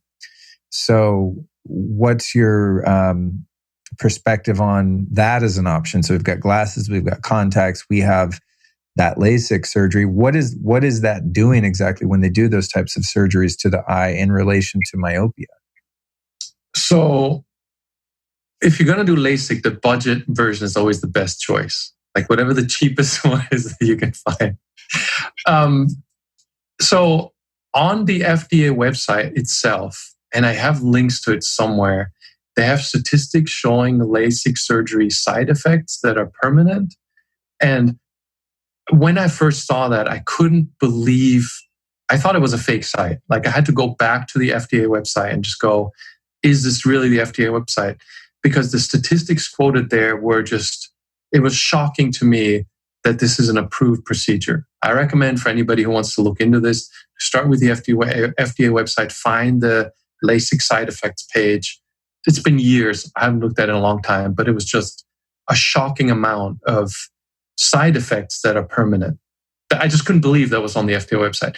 The reason I found that is because a guy named Dr. Morris Waxler, who was the head of the FDA committee, apparently, who got LASIK approved, right? Like he worked for the FDA, got LASIK approved, later left, and since then has been campaigning heavily saying it was the biggest mistake of his life, should have never been approved. It's a dangerous and terrible idea. Maurice Waxler, if you Google him, all over the place. And the guy is genuinely tortured by this. We've spoken many times, and he feels like a personal responsibility that he let this happen. Of course, it's not. The next guy would have approved it also. Very profitable, lots of possible side effects. I'm not a LASIK specialist, but I get a lot of email from people, a lot of email that's heartbreaking of all the side effects that happen. And the dry eyes thing is one of the lesser ones, but still apparently permanent, right? Where now you have better vision, but you have some issue that you can't get around. And apparently in a lot of cases that flap, don't quote me on this because I could be wrong, but I've been told several times that by people who wanted to be fighter pilots, that they couldn't become a fighter pilot because they had LASIK surgery before. And apparently that flap never fully heals. So during the high G-force maneuvers, that flap can move. So they're not letting people who had LASIK surgery become pilots in aircraft that have high G maneuvers. Supposedly, I've been told this many times, but I never went and had an official instructor tell me that this is factual. But apparently there are problems with the permanence of the surgery and there are a fair amount of side effects. To me, it seems to be an incredibly risky procedure when we understand the cause. It's an elongated eyeball, and the eyeball will shorten given a bit of time and lower correction glasses. So it's a hugely unnecessary risk to take. If you're going to go that route, I would just rather wear contacts or glasses and don't undergo a procedure where the side effects may not be reversible. Yeah, I think I was put off by it because I was the one that went to pick up brother number one when he had it done. I walk in the in the reception office at the place where he had it done, and he comes out and they lead him out, and both his eyes are bandaged up, and I had to lead him to the car, and we were roommates at the time, and so I had to like lead him to go take a leak and make him breakfast. And I was like, holy shit, this is hardcore, man. I mean, it was, I forget, 2 or 3 days or something. His eyes were completely bandaged up. He was essentially blind temporarily. And that was enough for me to be like, whoa, if I ever lose my vision, this is before that happened for me. But I was like, yeah, I don't think I'm ever getting on board for that. It seemed to be incredibly invasive. And one of those things, like one false move and it seemed to me, could end up blind. Like you scratch your nose or something in the middle of it and they're like, oops, and they just lasered the wrong part of your eye or something, It's a very Frankensteinian kind of, operation there. So I was definitely turned off by that. There's a news reporter in the US, this was some months ago, committed suicide after LASIK because her vision was just so screwed up. And she committed suicide over it. It was in our Facebook group. A lot of people talked about this. A lot of people came out talking about their own LASIK surgery experience and having had side effects and depression because of it. Because even if it's quote unquote just dry eyes, that's enough if you're living in that constant discomfort and pain, that is not for the rest of your life. To me, just seems to be too much of a risk to even if it's a couple percentage points, like if 100 people go in there and 95 people are fine, to me, that's still way too big of a risk. Yeah. Like an elective procedure, right? Like you don't need it. You're not going to die without it. Right. Likewise. There's something else I wanted to ask you about. And again, I know like I often cover things that a guest might not have expertise or even an awareness about, but it's worth asking. Something that concerns me with vision is the flicker rate of the lighting in our environments, whether that be LED lighting in your home, on your devices, televisions, fluorescent lighting, things like that. I personally am very sensitive to light flicker, just in terms of brain function and how I feel, my mood, etc. To the point where if I go in a big box store like Target or something like that, I mean, it's like I immediately just start getting confused and irritable. And then as I did some research, found that some people are really irritated by lighting that flickers, and lighting that has a flicker rate is becoming more prominent because it's energy efficient, because essentially it's turning on and off repeatedly. I forget how many, 60 times a second or something like that. And so what that does is it causes your pupil to dilate and contract rapidly to catch up with that light turning on and off, just like it would in a dark room if you were to flip the light switch on and off, right? So it's very fatiguing to the eye and the brain because it's unnatural. There's no flicker in our natural environment because the sun is just a static light source. The only time, another interesting thing is, the only time in nature you would see light flickering is if you're running through a wooded area and there's daylight or sunlight flickering through the trees, which would mean you would be in a really high stress state, either trying to catch some prey or not be prey, right? And that's the only time in nature, evolutionarily speaking, that we would have been in a light that goes tick, tick, tick, tick, tick, and flickers like that. So I've gone to great lengths to actually measure the flicker inside the lighting in my house, and there's no light that flickers in my whole house because I'll film it with slow motion on my iPhone, and you can see it. It turns on, turns off, turns on, turn off about that fast. So it's really interesting. Have you heard anything about light flicker or observed the effects of it, or is that something you're even aware of at all? No, thankfully not. I avoid as many of the rabbit holes as possible because ignorance is bliss, as they say, right? And for example, and this is the short version is I really haven't, and I wish I didn't know, because now I'm going to find the slow motion recording on my iPhone. And heart disease. I had a podcast with a fantastic guy discussing heart disease, and he said there's something called a CAC scan, a coronary artery calcification scan. I don't know if you've heard of this. Yeah. So you're aware of this. I wasn't. My parents are both doctors, right? My dad told me to go on statins because cholesterol. I didn't, of course. In all of this, and I get every year checkups. I go to the fancy hospital. I do all this stuff. Never heard of this till we had this podcast, to the point of why I don't like rabbit holes. So, and I couldn't believe this. And we had a fantastic conversation, and I wasn't aware of this. So I started researching it after the fact, that the calcification of your coronary arteries is the determining factor of all heart disease. And you can measure this thing. And there's multi-million-dollar devices in many hospitals that allow you to get this checked out, and that you can prevent progression of heart disease and maybe even reverse it with nutrition. I was like, this has to be a conspiracy theory. How have I not heard of this? I went to a hospital. It was actually in Bangkok. I was in Bangkok at the time. It's this futuristic Star Trek machine with a rotating disc, right, that spins around and measures slices of your heart. And I didn't have any coronary artery calcification, but that's apparently a real thing. And that would be a way to know if I'm going to get heart disease, the likelihood that it's going to kill me, and I could possibly prevent it. Never heard of it. Right. This is going back to the light flickering, where I'm like, there are so many things where I really wish that was a good thing to know about. But where it's like, how many things can you become aware of without just starting to either be completely a conspiracy theorist or just never wanting to deal with modern life again, right? Because I mean that the light flickering sounds like that could certainly be a thing. Every time I walk into a shopping mall, my eyesight goes to shit. That fluorescent lighting just does not agree with my eyes. If I spend more than an hour in a shopping mall, my eyesight is just terrible. I've never considered that the flickering could be a thing. And now I kind of wish I didn't know, because it makes a lot of sense. And there are so many of these things where if we took a step back and we took a more natural approach to things, or not the cheapest way for the light to turn on and off and save some money, that so often we're better off with the simpler solution than with the madness.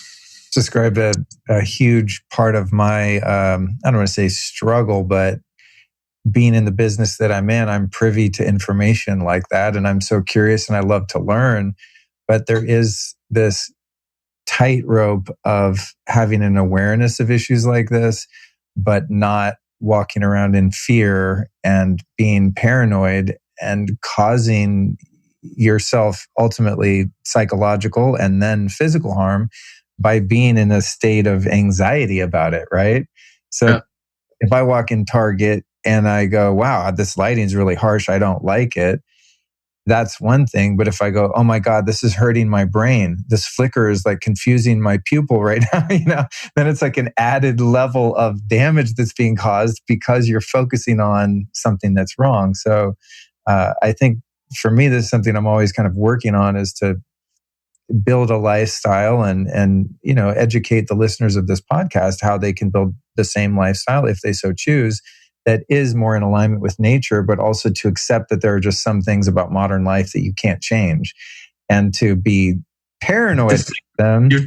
You're smoking the cigar. I love that, right? Like you have to just go, at some point you have to draw the line and be like, something's going to kill me and I'm going to enjoy it at least. Well, right? Sitting here in my studio and I know exactly where the Wi-Fi router is. I could tell you it's like about 10 feet from my head right now. And I don't like that because I know what that could mean. But the fact is, I have to I choose to live stream on my devices, and they're not hardwired like my computer that we're talking on is now. So it's like, I just put it out of my mind because I've accepted that it's the way it is. And I know that worrying about it is going to be more detrimental to my health and well-being than it just being there. In other words, it's like double jeopardy when the thing's potentially harmful and your thoughts about it are also harmful. And that, if you look at the power of placebo, right? It's like now someone could listen to this show and every time they're on their phone be like, oh my God, I'm going to get myopia. You know what I mean? So it's like that fine line of awareness without anxiety, of a relaxed awareness where you go, okay, this is a less than optimal situation, but it is what it is. So now let me get back to being happy and having a sense of well-being and feeling safe and secure and just calming my nervous system down. And if there's an intervention that can be implemented without being incredibly neurotic about it, then I'm going to do that. So in my case, it's like, change the light bulbs in my house. That takes me about an hour. And then it's just done. And I never think about it again. So I'm not, sitting going, oh my God, is this light flickering? It's just fixed. I want to get back to some of your methodology, and also, of course, let people know where they can find your work and your Facebook group and courses and things like that. Because one thing I really like about you is that this is your passion and you've created a business around it. But as people will find on your website, it's really funny when it comes to the money part. It's like, I'm selling something, but the way you approach it, I really dig, because you're like, now's the part when I'm going to tell you it's going to cost some money. And here's like 80% of the shit you can do to fix it for free. But if you want to take it to the next level, there is, different training and stuff available. So I like the way you very transparently and in a funny way, like sell something online. But when it comes to the methods of actually fixing it, which I'm sure people are like, okay, so it's a problem. How do I fix it? So one is the reducing the screen time. We've established the hierarchy of device distance, you could say, right? Best to worst. And then getting in the habit of learning how to measure your eyesight, at what point it gets blurry, and you're making an app, which sounds amazing, to make that more simple for simpletons like me. If we're not doing exercises in the way that they're presented in something like the Bates method, where we're rolling our eyes around or squinting or covering our one eye and this kind of stuff, tell us about active focus, because I know that's part of your recommendations, and anything else that might be helpful to people that listen to this show and go, I want to start doing something right now because my eyes are getting a little weird, or I want to, in fact, reverse what I have going. Okay, that's a lot to unpack on this one. The approach is very simple. And the reason I joke around about buying stuff online, because you really don't need to. I invest in businesses. I'm a stock trader, so it's not my main monetary focus. I just don't like it losing money. And it, like doing this app, like all this stuff costs a ton of money. So I like it to at least break even, which is why I'm not that focused on you have to buy stuff. The approach to reversing your myopia is simple enough to where you don't have to pay me for it. The main thing is measuring. Like if you have any kind of measuring tape, the stuff you can buy on Amazon for $1 or $2 that people use for clothes making, like the soft measuring tape is the easiest. But you can use any measuring tape and just put it on the side of your eye, right? Like where the bone stops, and then measure the distance to, I like books. Like books are easier than screens. No flicker, no refresh, no backlight, just a white page with black text on it. Hold the book close enough to where the text is absolutely not blurred, and then move it back slowly till the text changes at all. Like usually it's not blurred at starts, but it's like instead of being black, it starts to look like a little grayish or a little fuzzy, or anything changes. That's where the refractive error starts. And you just measure that distance. There's a calculator on the website that converts that to diopters. You don't have to. You can just write down what that distance is. And the main thing that gets you into this whole thing is measure the distance after you spend 3 hours on Netflix and see that number go down. Because something happens in your brain that goes from this theoretical, this is interesting, to, wow, this affected me when that distance changes. Measure the distance when you're in a naturally lit room with full spectrum lighting. You can even, if you want to get crazy about it, you can measure the lux and see how bright the light is. Measure that distance where the blur starts on that same page. Then go in an artificially lit room with some narrow artificial UV spectrum that has the same lux and look at that centimeter distance, and it'll be different, right? Once you start realizing how much your eyesight fluctuates, that gets you into this whole thing. That's why I'm doing the app, because I realized where you got stuck and where people get stuck is measuring sounds. I don't have a measuring tape. And the temptation comes from you eat a pizza and have a Coke and then measure the distance right as your insulin is spiking and it's lower. And then you start realizing how all of this stuff plays together, right? And once you know that distance, now you know, right? Like it equates to X amount of diopters, right? Like you can see X amount of centimeters. That's the same as, say, for example, 2 diopters. So I need 2 diopter glasses to correct my eyesight. So you can go online and buy yourself a pair of minus 1.75 diopter glasses. And when you get those, just put those on and see how you see with those. It's that simple, because the word prescription really irks me, because it's not a prescription. It's just lobbying for a clear curved piece of plastic. Print out an eye chart, put it on the wall, see how your eyesight is with that minus 1.75, right? Like that awareness of you're not a victim of a thing and you don't need the optometrist to tell you what correction you need is, 1, incredibly liberating, and 2, puts you in this place of where you feel like you're in charge and it's now an interesting project, right? Like whatever your correction is right now, if you go down by a quarter diopter and you look at the eye chart and see how your vision's affected by that, it becomes a thing you can't resist. Because tomorrow morning you're going to check that eye chart, right? And then you're going to check it after a night of drinking and go, ooh, that was not good. And that is what gets you. People who make it that far, in many cases, I want to say in most cases, but very frequently get back to 20/20 eventually, because that process is so engaging. And that reduction, like once you make the first reduction, you're like, I have control over this, right? This doesn't just go up. I don't just go to the optometrist. They don't just write $200 prescription that I then fill, right? I can actually get a lower one. The active focus thing is something that generally takes people a little bit of time to discover, is entirely natural to our eyesight. Anybody who's never worn glasses has active focus. It's basically something is a little bit blurry at any given distance, and you just blink at it and you will it to clear up.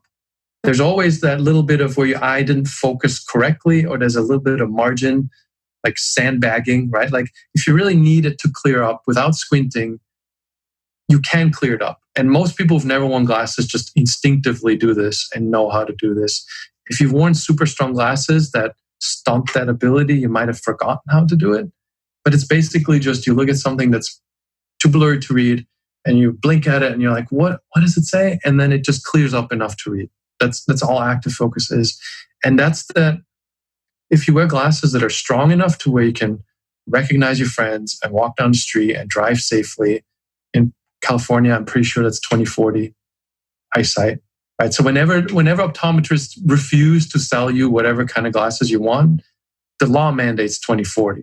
So when they say you can't use last year's prescription, if you can see 20/40, yes, you can, and they're just trying to sell you stuff, right? Like the whole thing is kind of a rabbit hole, but it boils down to just buy glasses that let you see clearly enough without becoming a crutch to not make you do any effort, right? So, and that's 2 pairs of glasses. That's one for close-up.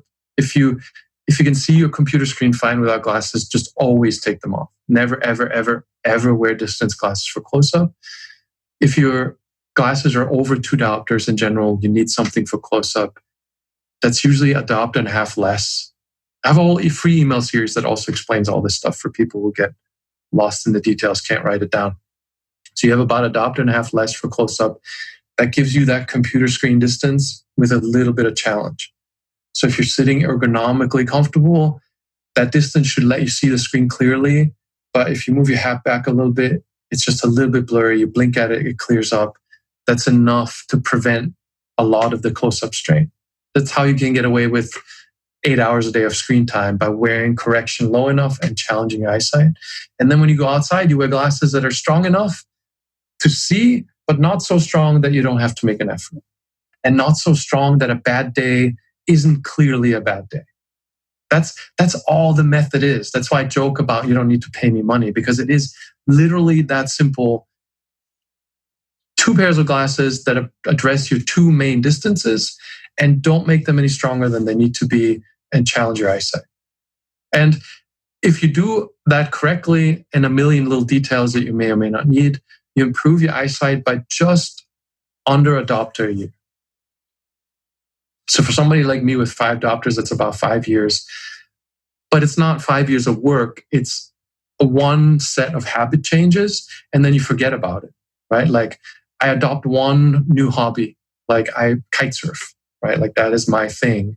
That takes up X amount of hours a day of focused distance vision.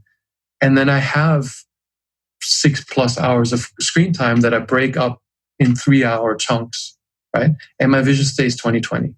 And even if I would have been at -5, this set of habits of I'm wearing the right glasses for close-up, I have a distance hobby, I'm taking enough breaks, would improve my eyesight by itself without me having to do exercises by just almost a diopter a year. So you spend about a month or 2, like getting into it, tinkering with it, figuring it out. And after that, it's just an autopilot process to where every 3 or 4 months, you buy a new pair of glasses that are lower than the last pair.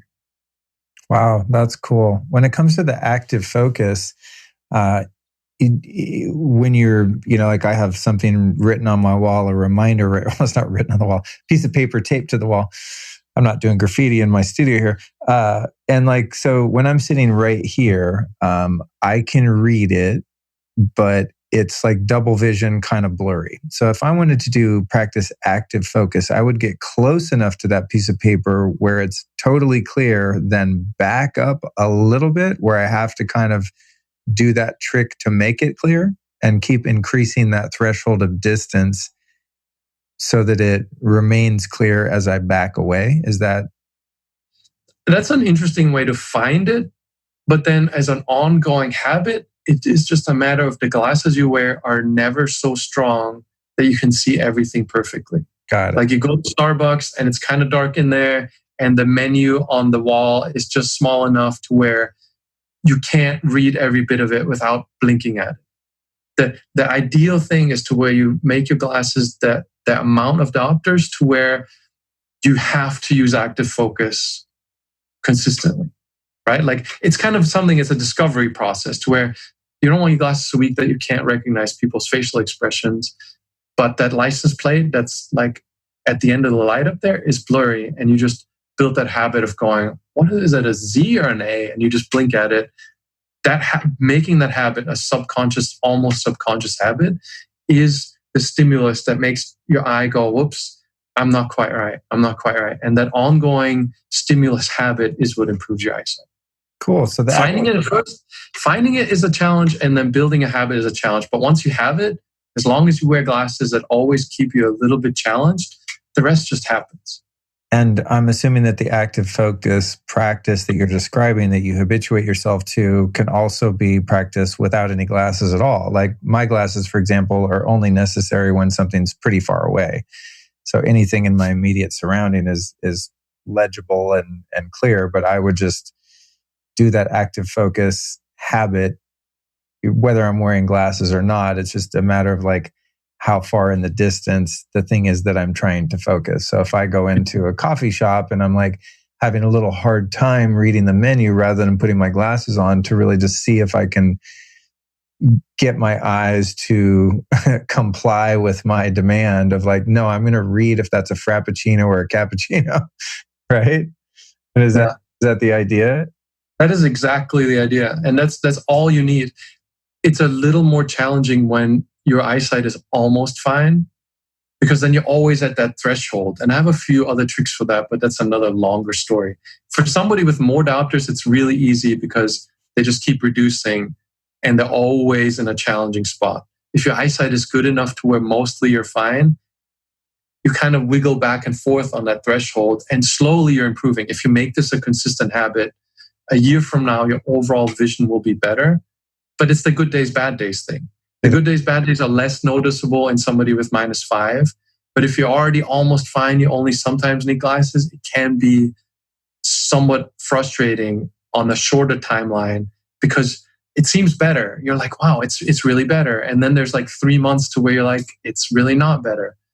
Where you kind of, but it does gradually improve as long as you build that consistent habit of challenge. And that's why glasses are also useful. Like I tell people not to never wear them because you want that reference clarity. You don't want to get used to the world being in a semi-blur. Sometimes you put those glasses on and that reminds your visual cortex, this is how clear things are, right? And then when you take them off, you have that, okay, this is not correct.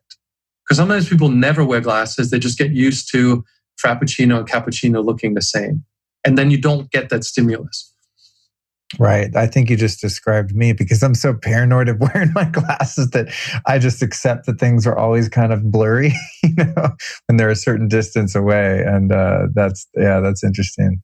So one thing you can do if you're paranoid is low light conditions, the refractive error is more noticeable. Movie, theater, nighttime walk, neon lights, all that stuff. For example, if you only wear your glasses at night and not necessarily all the time, then you have enough of a different environment to where it's not going to negatively affect your eyesight, but you're still going to appreciate more clarity. Cool. That's useful. Yeah. There's 2 times in which I will always have to wear my glasses or the experience is ruined. And that's watching TV, which is in the room where I watch TV. It's probably 15 feet away. And I can see what's going on, but it's annoying because it's blurry. And the other one would be going to the movies, which we don't do anymore now that our society's been transformed into a dystopian, totalitarian nightmare. But if I go to the movies, the movie will completely suck if I don't have my glasses. I've made that mistake before. I sit down and I'm like, oh shit, I forgot my glasses, and it's just like, okay, well, you're gonna have to tell me what's going on because it's going to be quite blurry. So that's good to know. I can give myself a little bit of leeway there and not be so paranoid about wearing my glasses, and perhaps do it when it's a low light situation. Yeah, and you can also and that's how Myopia turned from the simple set of, it's super simple to fix your eyesight, into a million details because there is so many scenarios. Because for example, you can absolutely wear them at night because you want that clarity enough of the time to where you're almost subconsciously always aware when things are too blurry. You want enough lens wear to where the blurriness isn't your default, right? Because then you're not trying to practice active focus. That's cool. Yeah. I got one more question for you that I would be remiss to not ask, and that is, I want to go into my. It's funny, this far away from my monitor, I'm doing some active focus because I'm looking at my Dropbox folder. I'm like, medical number 10. Okay, I can see it. By the way, this is where some things are more challenging because, for example, if you're editing a podcast, I notice because I'm doing my own sometimes. Yeah. When you're that focused, you end up creep in because you're too focused on your work, right? And then reminding yourself to go, okay, it's going to take me longer to see the timeline, but I'm going to move back. Like those little details make a difference over time. Cool. All right. So I'm going to tell you what my latest, and again, I think this was just on a bad day because it was, well, actually, let me tell you both of them. And I want to do this because there might be someone like me out there that doesn't understand diopters and what any of these goddamn numbers mean. When I first, I was 48 years old or something the first time I had to go in and get glasses. I don't know the terminology or what anything means written on my prescription, but the first time I went, it was distance right is 1.25, distance left 0.75. And then a year later, when I went back to the same optometrist, the distance right was 1.25 and the distance left was 0.75. Oh, wait, am I looking at the same one? Jesus Christ, hang on a second. I'm like, wait, those numbers were the same. No. Oh my God, you know what's fucking funny, dude? Well, we'll just go with that. But you know what I think I did? Oh, this is hilarious. I forgot I did this. And I hope no one from whatever regulatory agency ever listens to this. But because I didn't want stronger glasses the last time I got some new glasses made, I had my graphic designer Photoshop the date on my prescription to change it to the next year. I didn't hear anything you just said. Hear that? People buy glasses online a lot, and I get these comments often, and nobody ever checks. But when they ask how to get a prescription, I'm always like, I don't know. Don't know. Yeah. Well, no, I didn't really do that. I was making a joke. A good friend of mine heard about his cousin's girlfriend. There we go. That's, yeah. Somewhere in a country where glasses are not prescriptions, which those countries exist. So let's just go back to the right 1.25 and the left 0.75. From your perspective, I would think, since you went down from a diopter of 5 to 20/20 vision, that what I've got going here is absolutely fixable if I commit myself. Okay, the first thing there is there's something called, that's how there's so many details in this. There's something called ocular dominance, where one of your eyes is stronger than the other, which is the case in every human ever, and is part of how you measure distance, right? So one eye is stronger than the other. What optometrists, for some reason, don't get in their education is that is a natural thing and is not meant to be corrected differently. What you have, there's a half diopter difference, right? Like 1.25 and 0.75.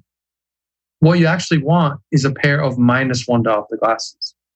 Forget one eye is strong and one eye is weaker, because what you're doing is if you're overcorrecting the weaker, quote unquote weaker eye, it's not weaker, it's part of the system where one eye is stronger than the other, then you're negating the natural system of how your visual cortex interprets a visual signal. Right. So when you see that, whenever there's that small difference between the two eyes, one of the things that happens is if your myopia gets higher, the distance increases. Like now your one eye is much, quote unquote, weaker than the other because the optometrist overcorrected the eye that is the non-dominant eye in this scenario. So 1.25 and 0.75 means you buy a pair of -1 diopter glasses. This is not prescription advice. Yeah, I'm assuming you're living in Costa Rica or somewhere where you can just go buy these, right? I always shop for my glasses outside of the United States, yes. Yes, yeah, whatever you do, whatever the rules are. Yeah. It's not that easy to switch if you're wearing these consistently. You can't, it'll feel weird. You're not going to like it. But if you almost never wear your glasses, the best thing to do is have some activity that's challenging without glasses, like watching a movie with subtitles for like 10, 15 minutes and trying to read it and becoming frustrated, then putting on the new -1s, and your brain will be so happy about the correction that it's not going to remember that it used to be a different focal plane. Cool. That's awesome. But that's because you want your natural focal plane and the artificial one to be as close together as possible, because it's confusing to your visual cortex to go, why is one eye all of a sudden stronger than the other one when you put on your glasses? So that's an extra step in making it harder to accept your natural vision when the glasses change the relative focal plane, right? If you put on the -1, it's just everything moved a little bit. You put on your current glasses, the left eye moved more than the right eye. And that makes your visual cortex unhappy because it doesn't naturally occur. And the feedback it's getting is something's wrong with the eyeballs. Right. So if you get anxiety and stuff like that from these focal plane changes, that's another thing that happens in some people. It's just your visual cortex is the biggest part of your cortex goes, there's something wrong here when the relative focal planes keep changing. That's really interesting. Wow. Thank you for that information. The last thing I want to ask you, and I found this to be a little confusing, I think I might have mentioned this to you a couple of years ago, is that this particular optometrist also prescribed some computer glasses. And those I have around somewhere, although I don't really use them, but they do make it. I notice if I wear the computer glasses, there's a little less strain from working, 18 inches away or however far I am from the monitor typically. But those say right plano and then left plus 0.50. Wow. Interesting. That's that makes no sense at all, because that plus goes in the opposite direction. Plus is for farsighted people, and the plus should actually make it more difficult to read. It should be more blurry instead of less blurry. Okay. So if you close the eye where the plano side is with those glasses on, and then compare how you can read the screen with the plus lenses. What age range are you? I'm 49. Because that's usually when people have presbyopia, like they have challenges reading up close. Like if things appear clear with that plus lens, that's a presbyopia symptom. Got it. And then I would definitely not wear those, because that'll just make it worse. Okay, cool. Well, I think I lost them, so that's a because it was hard for me to habituate because I don't really need them, but it did seem to like kind of bring things a little closer and magnify them, which made me be able to just kind of sit back a bit. But anyway, they're gone. That's very useful. Thank you for the information.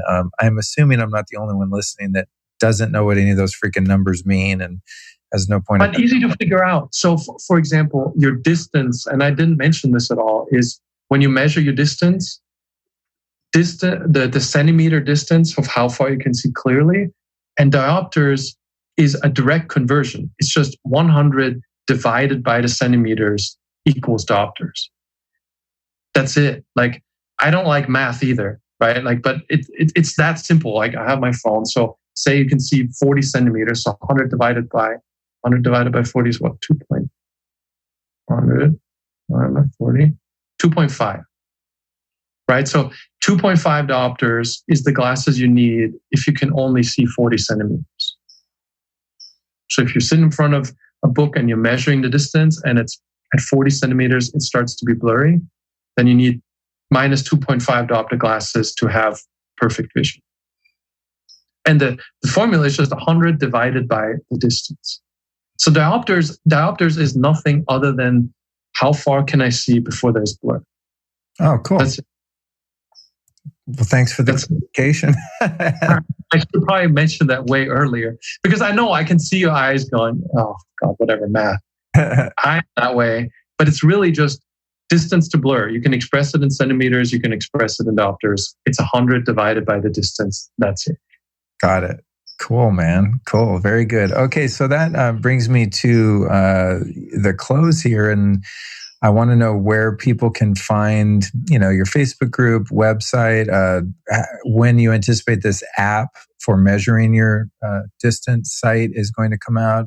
Give us any links, anything people can do. I know you've got like that email series I think I had last time I was looking at your content. It was really great and informative and actually kind of helped me at least make some progress in learning about this stuff. So what can people do if they're like, cool, I have this, I want to fix it? So nmyopia.org is the website that has everything that you need. The 7-day email guide, I like as a starting point. It's 7 days because there's so much information there that it requires a little bit of spacing out. That's all you really need to get started. All the stuff we talked about here, close-up glasses, distance glasses, diopters, the conversion, how to measure is all in those 7 days. So that 7-day guide is on every page of the site. You just put in your email. I'm not going to spam you afterwards. That's all you're getting. From there, there's a link to a YouTube channel, which has my cringy face on it, explaining a lot of these concepts in a lot of videos. Our Facebook group that has 17,000 or so members right now and is very active. 12,000 or so members, according to the Facebook stats, are consistently there. There's a link to a forum. So if you don't like social media, we also have a forum that gets really nerdy. One guy bought the machine that measures your axial length. And for the last year, he's been measuring how long his eyeballs are and how much they're shortening. So the forum gets super nerdy. if you want the real rabbit hole.